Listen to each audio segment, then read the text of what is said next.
Okay, so this is one of the struts, the left rear on this 2002 Lexus ES 300, and you'll see that, I can just push it in easily. It has a bit of a rebound, but not much. You can just grab the thing and go. So anyway, so when you get a new strut, usually what the case is it's collapsed all the way. So you just turn this a little bit like that, and it pops it loose inside. It has a little latch inside for shipping. So you'll see that there's a lot of oil, and typically on struts you'll get a little bit of oil moisture, but normally if they blow out all the way, you'll see that the oil will go all the way down and start weeping out through them holes. These are 270,000 miles, so whatever oil leaked out, it did it long ago probably. So what I like to do is I like to set it up like this, and this is the outside. Okay, this point here, you can see that that's the outside. You get these two little flat spots there, okay, and line those up like that, and you'll see down in this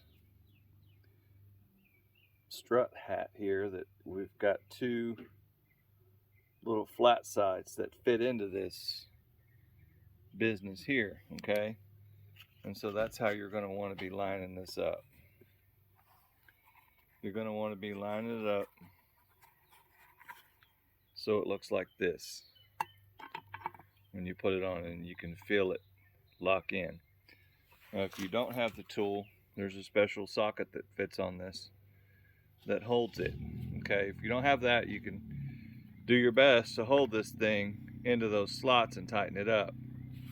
If you don't, it will wibble wobble a little bit while you're driving and make a funny sound.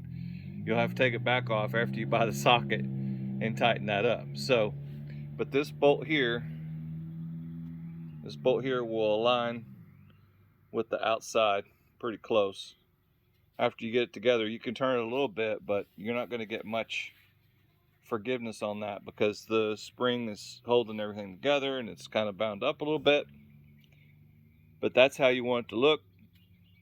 This is the driver's side rear, and I've got one set up here. So when I take it apart, I like to lay it down when I take it apart. Okay, I put it in the vise and lay it down and take it apart.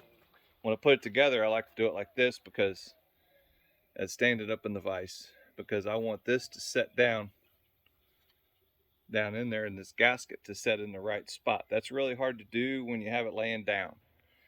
And then also with these McPherson strut type tools here, they always like to cockeye it at an angle. Okay, so you can't do it with an impact. And I did it with this one. The socket is just stuck on there, and that's fine. I'll just do this side with an opening wrench.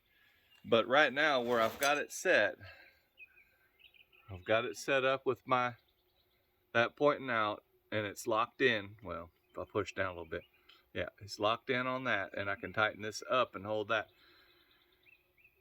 Typically, you'll put the socket on here and hold that with a 10 millimeter. 10 millimeter will not fit through a 1/2 inch drive socket, so you have to have the tool to tighten it properly. Okay, so that's kind of how I do that part there. Thanks. Have a good day.